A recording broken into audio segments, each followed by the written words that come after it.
పిల్లలకి స్కూల్ పాఠశాల అయితే పేరెంట్స్కి స్కూల్ పేరెంట్స్ శాల.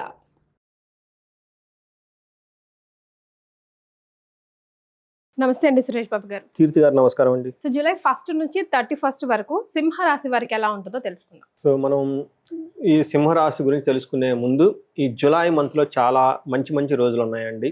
ఆధ్యాత్మికంగా తర్వాత ఎవరికైనా కనుక దోషాలు ఉంటే ఆ దోషాలు పోగొట్టుకోవడానికి ఈ జూలై మంత్లో మంచి రోజులు ఉన్నాయండి. అవి మనకి ఆషాఢ నవరాత్రులు, అది జూన్ 26 నుంచి స్టార్ట్ అయ్యి జూలై 4 వరకు ఉన్నాయండి. ఎవ్రీడే 8 o'clock తర్వాత ఒక్క హాఫ్ అన్ అవర్ ఈవినింగ్ అమ్మవారికి ధూపం వేసి ఒక సింపుల్గా పూజ చేసుకొని అమ్మవారి అష్టోత్తరం ఉంటుందండి, నెట్లో దొరుకుతుంది. ఇది కనుక చేసుకుంటే ఎవరెవరికి బాగుంటుందంటే, ఫస్ట్ ఎవరికైతే డైవర్స్లకు అప్లై చేసి వీళ్ళు ఇటు కాపురం చేసుకోక అటు డైవర్స్ తీసుకోకుండా మధ్యలో హ్యాంగ్ అయి ఉంటారండి చాలామంది. అలా ఇబ్బంది పడుతున్న వాళ్ళు చాలామంది. ఇది ఫస్ట్ సదవకాశం ఉపయోగించుకోవాలి. రెండోది, ఎవరికంటే రియల్ ఎస్టేట్ రిలేటెడ్ ఎవరికైతే సరిగా లేదు, ఇప్పుడు ప్రస్తుతానికి రియల్ ఎస్టేట్ అంత యాక్టివ్గా లేదు కాబట్టి వాళ్ళందరికీ బాగా యూజ్ అవుతుంది. నెక్స్ట్ అదే రోజున జూలై 10న గురు పూర్ణిమ ఉందండి. ఎవరికైతే గురుగ్రహం అనుకూలంగా లేదో వాళ్ళు టీచర్లకి ఒక వందనం తీసుకోవటం, గురువులను విజిట్ చేయటం, ఆశ్రమాలకి నిర్వహిస్తుంటే ఆ దోషంపై వాళ్ళు బాగుంటారు. నెక్స్ట్ మనం ఇంకొకటి కూడా చెప్పుకున్నామండి, మనకి ఇదే మంత్లో 29న మనకి నాగ పంచమి వస్తుందండి. శ్రావణ మాసం స్టార్ట్ అవుతుంటాం. వీళ్ళు కూడా ఎవరికి మోస్ట్ ఇంపార్టెంట్ అండి, ఎవరికైతే మిస్క్యారేజ్ అవుతూ ఉంటుందో, పిల్లలు కావాలనుకుంటూ ఉంటారో, లేకుంటే పిల్లలు సరిగా ఎదుగుదల లేదు ఇబ్బంది పడుతూ ఉంటారో, తర్వాత పిల్లలకి తల్లిదండ్రులకి మధ్య గొడవలు అవుతూ ఉంటాయో, కొంతమంది పిల్లలకి తల్లిదండ్రులకి పడదు. ఇలాంటి వాళ్ళందరికీ కూడాను ఇది ఒక మంచి రెమెడీ అండి. ఆ రోజు నాగస్వామిని నాగుల పొట్టులో కనుక పాలు పోసి వీళ్ళు కరెక్ట్గా పూజ కనుక చేసుకుంటే ఆ దోషాలన్నీ పోతాయండి. ఇలా విధంగా మనం చూసుకుంటే ఇంకా తులేకాదశి కూడా ఉంది 6th. ఇది కూడా ఎవరి ఇంట్లో అయితే సిరీస్ ఆఫ్ ప్రాబ్లమ్స్ ఫేస్ చేస్తూ ఉంటారు. ఇప్పుడే ఒక కాల్ వచ్చిందండి, ఆడపిల్ల పెళ్లి కాలేదు, ఇల్లు సరిగా లేదు, హెల్త్ బాగలేదు, చూడండి అన్నీ ఒకే చోట ఉన్నాయి. అది అలా పోస్ట్పోన్ అవుతూ ఉంది 2 years నుంచి అనమాట.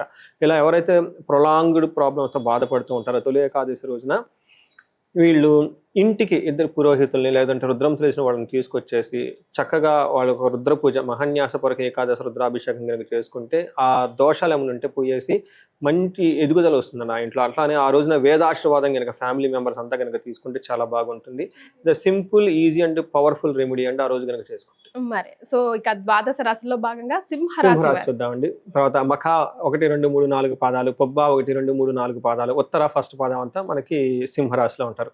పేరు బలం కనుక మనం చూసుకుంటే మా, మీ, ము, మే, మో, టా, టీ, టూ, టే, టోటల్గా మా అన్న టా అక్షరాలతో కనుక ఉంటే వీళ్ళకి సింహరాశి అవుతారండి. ఈ ఇక్కడ గ్రహాల కనుక స్థితి కనుక మనం చూస్తుంటే సూర్యుడు కర్కాటక రాశిలో ఉన్నాడు, శుక్రుడు వృషభ రాశిలో ఉన్నారండి 29th వరకు. తర్వాత మిగతా యొక్క గ్రహాల స్థితి అంత ఎక్కువగా లేదండి, అవి నార్మల్గానే ఉన్నాయి. ఈ గ్రహస్థితిని బట్టి మనం చూసుకుంటే సూక్ష్మ గోచారం, లఘు గోచారం ప్రకారం చూస్తే వీళ్ళకి ఎలా ఉంటుందంటేనండి, 12th హౌస్లో ధనచ్ఛేదము అంటే జాబులకు కొంచెం ప్రాబ్లం అయ్యే అవకాశం ఎక్కువగా ఉంటుంది. సింహరాశి వాళ్ళు జూలై మంత్లో చాలా జాగ్రత్తగా ఉండాలి. ఎందుకంటే మేజర్ గ్రహాలు వీళ్ళకి అనుకూలంగా లేవు. ఒకటి, 12th హౌస్లో సూర్యుడు ఉండటంతో చాలామంది జాబులు కోల్పోయే అవకాశం ఎక్కువగా ఉంటుంది, లేదా ఉన్న పొజిషన్ పోయే అవకాశం ఎక్కువగా ఉంటుంది. రెండోది, ఇదే రాశిలో వీళ్ళకి కేతు విత్ మార్స్ కలిసి ఉన్నారండి. ఇది again it's not good combination అండి. సో మనం మండే నేషనల్ డెడ్లీ కాంబినేషన్ అంటాం అనమాట. ఇది ఈ ఫ్లైట్ యాక్సిడెంట్లు ఇవన్నీ జరగడానికి కారణం ఇదే. అయితే ఇండివిజువల్గా దాని యొక్క ఇంపాక్ట్ ఎక్కువగా ఉంటుంది. బట్ ఏమని చెప్తారంటే, దుష్టగ్రహాలు జన్మస్థానంలో ఉంటే హెల్త్ కాంప్లికేషన్స్ వచ్చే అవకాశం ఎక్కువగా ఉంటుంది, కొంచెం జాగ్రత్తగా ఉండాలి. సింహరాశి వాళ్ళకి లాస్ట్ 1 year నుంచి అష్టగ్రహ కూటమని, తర్వాత ఎల్నాడ్స్ అని, రాహుకేజులకు అని చాలా ఇబ్బందులు పడుతూ ఉన్న రాశుల్లో ఈ రాశి ఒకటండి. కొంచెం జాగ్రత్తగా ఉండాలి. పర్టికులర్ హెల్త్ రిలేటెడ్ విషయాలు చాలా జాగ్రత్తగా ఉండాలి. తర్వాత వీళ్ళకి మార్స్, కుజుడు వచ్చేటప్పటికి ఫస్ట్ హౌస్లో బుధుడు వల్ల పరాభావం జరిగే అవకాశాలు ఎక్కువగా ఉన్నాయి. ఇదంతా మనకి సూక్ష్మ గోచారం ద్వారా మనం తెలుసుకోవచ్చు. మనకి ఒక్కొక్క ప్లానెట్ కనుక చూసుకుంటే అందులో మేజర్గా సూర్యుడు వీళ్ళకి 12వ స్థానంలో ఉండటంతో మనకి ఏం చెప్తారంటే, చాలా మందికి జాబులు కోల్పోయే అవకాశం ఎక్కువగా ఉంది, కేర్ఫుల్గా ఉండాలి. లేదా ఉన్న దాంట్లో నుంచి ప్రమోషన్స్, అది కూడా డిమోషన్, మన ప్రమోషన్ అనకుండా జాబ్ ఉన్న స్థితి నుండి తగ్గిపోయే అవకాశం ఎక్కువగా ఉంటుంది. ఇది మనకి మహర్షుల సంస్కృతిలో ఏం చెప్తారంటేనండి, స్వస్థాన నాశనం చైవ బంధురోగ ధనవ్యహ ప్రాణపర్యంతమాపత్తి అవమానం వ్యయే రఘు అని చెప్తారు. దీనికి కాంబినేషన్ సూర్యుడితో పాటు కుజుడు, రాహు కూడా సరిగా లేకపోవడంతో ఇవి ఇంటెన్సిటీ చాలా ఎక్కువగా ఉంటుంది. స్వస్థాన నాశనం చేయవ అంటే వాళ్ళ ఉన్న పొజిషన్ నుంచి తగ్గిపోతారు, కోల్పోతారు. బంధువులతోటి రోగం అవుతుంది, వ్యయం విపరీతంగా రోగాల వల్ల ఖర్చులు అవుతూ ఉంటుంది. అంతేకాకుండా ప్రాణపర్యంతం ఆపత్తి అంటే ప్రాణం పోయే అంతగా పరిస్థితులు వచ్చే అవకాశం ఎక్కువగా ఉంటుంది, అవమానం జరుగుతుంది సొసైటీలో. ఇది కొంచెం జాగ్రత్తగా పెట్టుకోవాలి. అయితే శత్రువులు వీళ్ళని ఏమీ చేయలేరు, ఒకవేళ రోగం వచ్చినా తగ్గిపోయే అవకాశం ఎక్కువగా ఉంటుంది. కుజుడు విత్ రాహుతో కలిసి ఉండటంతో అగైన్ ఇది మంచి కాంబినేషన్ కాదు. వీళ్ళకి ఏమని చెప్తారంటే మన సంస్కృతంలో మహర్షులు ఏం చెప్తారంటే జ్వరం ఖడ్గవ్రణం చైవ భార్య బంధు విరోధకృత్ చంద్రరాశి గతే యక్ష రాక్షస పీడనం. దీనికి ఏం చెప్తారంటే జ్వరం వస్తుందంట కత్తుల వల్ల, లేదంటే షార్ప్గా ఉండే వాటి వల్ల వీళ్ళకి గాయాలయ్యే అవకాశం ఉంటుంది, బ్లడ్ని కళ్ళ చూసుకునే అవకాశం ఎక్కువగా ఉంటుంది. అంతేకాకుండా బంధువులతో గొడవ, ఇవి కాకుండా యక్ష రాక్షస పీడలను ఉంటాయి. అంటే ఈ టైంలోనే వేరే వాళ్ళు ఏడుపులు కానివ్వండి, శాపనార్థాలు, లేదంటే స్పిరిట్లు, సెమీ స్పిరిట్లు ఇవన్నీ వచ్చేసి వీళ్ళ మీద అటాక్ అవుతాయి అనమాట. ఏమవుతుందంటే కష్టాలన్నీ ఒకేసారి వస్తాయంటే ఏమంటారండి, మనిషి ఎప్పుడు వీక్ అవుతాడని చూసేసి నెగటివ్ ఫోర్సెస్ అని ఆ టైంలో అటాక్ అయిపోతుంది. సో వీళ్ళకి కొంచెం జాగ్రత్తగా ఉండాలి. ఒకటి కత్తులు గాయాలు అయ్యే అవకాశం ఎక్కువగా ఉంటుంది. రెండోది కడుపు నొప్పి కూడా విపరీతంగా వచ్చేసి స్టమక్ పెయిన్ చాలా ఇబ్బంది పడే అవకాశం ఎక్కువగా ఉందండి. శుక్రుడు వీళ్ళకి 10th హౌస్లో ఉండటంతో మళ్ళీ అగైన్ ఇది అంత మంచి పొజిషన్ కాదు. అంటే ఇప్పటిదాకా వీళ్ళు మంచిగా ఎవరైతే సపోర్ట్ చేస్తున్నారో వాళ్ళు వీళ్ళ మీద సింహంలాగా తయారై ఎగబడే అవకాశం ఎక్కువగా ఉంటుంది. పర్టికులర్గా జెంట్స్ అయితే లేడీస్ ద్వారా, లేడీస్ అయితే జెంట్స్ ద్వారా వీళ్ళకి ఈ టైప్ సిచ్యువేషన్స్ వచ్చే అవకాశం ఎక్కువగా ఉంది. చాలా జాగ్రత్తగా ఉండటం ఎంతైనా అవసరము. మనకేం చెప్తారంటే వెకలం అర్ధనాశనం రిపో భయం స్త్రీ సౌఖ్య హాని అని చెప్తుంటారంట. స్త్రీల ద్వారా హాని ఉంటుందంట, కష్టాలు ఉంటాయి. అదే స్త్రీలైతే పురుషుల ద్వారా హాని కష్టాలు ఉంటాయి అని చెప్తారు. శత్రువుల భయం విపరీతంగా ఉంటుంది, ధనం కోల్పోతారు అని మనకు చెప్తారు. అంటే మనం ఏ ప్రకారంగా చూసుకున్నా కానీ సింహరాశి వాళ్ళకి చాలా టఫ్ అయిన పీరియడ్ నడుస్తుంది. చాలా జాగ్రత్తగా ఎంతో ఆధ్యాత్మికంగా ఉండటం చాలా చాలా అవసరం వీళ్ళకి. రైట్. మరి నక్షత్రాల ప్రకారం ఎలా ఉంటుందండి? సో నక్షత్ర ప్రకారం కనుక చూసుకుంటే వీళ్ళకి మఖా నక్షత్రం, పూర్వ పాల్గొని, ఉత్తర 3 నక్షత్రాలు ఇందులో ఉంటాయి. ఇందులో మఖా వాళ్ళ కనుక చూసుకుంటే లాభప్రదంగా ఉంటుంది, క్షేమంగా ఉంటారు, వస్త్ర లాభము ఉంటుంది, సౌఖ్యంగా ఉంటారు. బట్ ఛాలెంజెస్ వచ్చేటప్పుడు వీళ్ళకి మరణము, మరణ భయము, కలహము అవి చెప్తూ ఉన్నాయి. అంటే వీళ్ళకి ఏదో ఒక విషయంలో గొడవలు రావటం, చేయాలనుకున్న పని మధ్యలో డిస్ట్రాయ్ ఆగిపోవటము, తద్వారా వీళ్ళకి అతిగా భయపడిపోతూ ఉంటాం. సో ఇది చాలా కొంచెం కేర్ఫుల్గా ఉండాల్సిన సిచ్యువేషన్. గొడవలు కూడా అనవసరంగా అయ్యే అవకాశం ఎక్కువగా ఉంటుంది.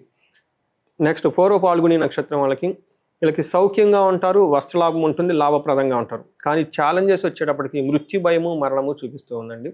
చాలా జాగ్రత్తగా ఉండాలి. అగైన్ ఉత్తర పాల్గొని నక్షత్రం వాళ్ళకి విదేశ గమనము, సౌఖ్యము, వస్త్రలాభము, లాభము చూపిస్తూ ఉంది. బట్ ఛాలెంజెస్ వచ్చేటప్పుడు అగైన్ దేహ పీడనము, మరణము చూపిస్తూ ఉంది. ఇది కొంచెం ఛాలెంజింగ్గా ఉండే మంత్ అని చెప్పుకోవాలి. పూర్వ పాల్గొని నక్షత్రం వాళ్ళకి పశునాశనం అండ్ మనకి విలేజెస్లో కనుక ఉంటాయి. బట్ సిటీలో ఉన్న వాళ్ళకి సపోర్ట్ ఇచ్చే సిస్టమ్స్ కొన్ని ఉంటాయండి, రిసోర్సెస్. వీటిలో ఏదైనా కనుక పెట్ డాగ్స్ ఇలాంటి వాటికి సంబంధించిన వాటిలో వీళ్ళకి ప్రాబ్లమ్స్ వస్తే తద్వారా వీళ్ళు కొంచెం ఇబ్బందులు పడే అవకాశం ఎక్కువగా ఉంటుంది.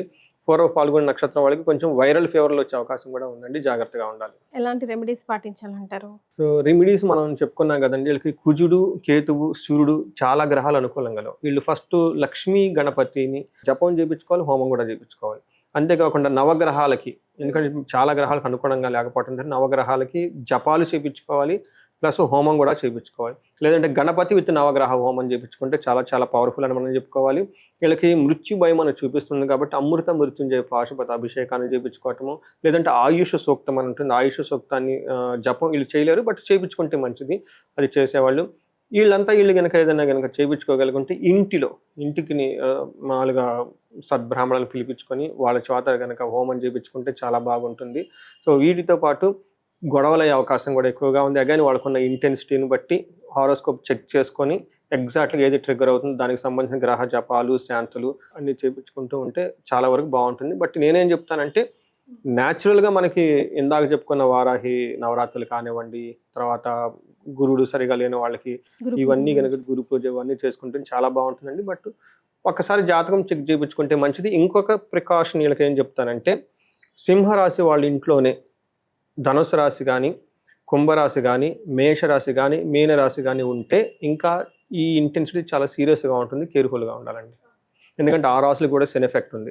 ఒక్క ఇంట్లో ఎంతమంది శని ఉన్న వాళ్ళు ఉంటే అది చాలా సీరియస్గా కన్సర్న్ ఉంటుందండి. Right. Thank you so much Suresh Babu garu. సింహరాశి వారికి జూలై 1 నుంచి 31 వరకు ఎలా ఉంటుందో తెలియజేయడంతో పాటుగా రెమెడీస్ని కూడా సూచించారు. ధన్యవాదాలు. ధన్యవాదాలండి.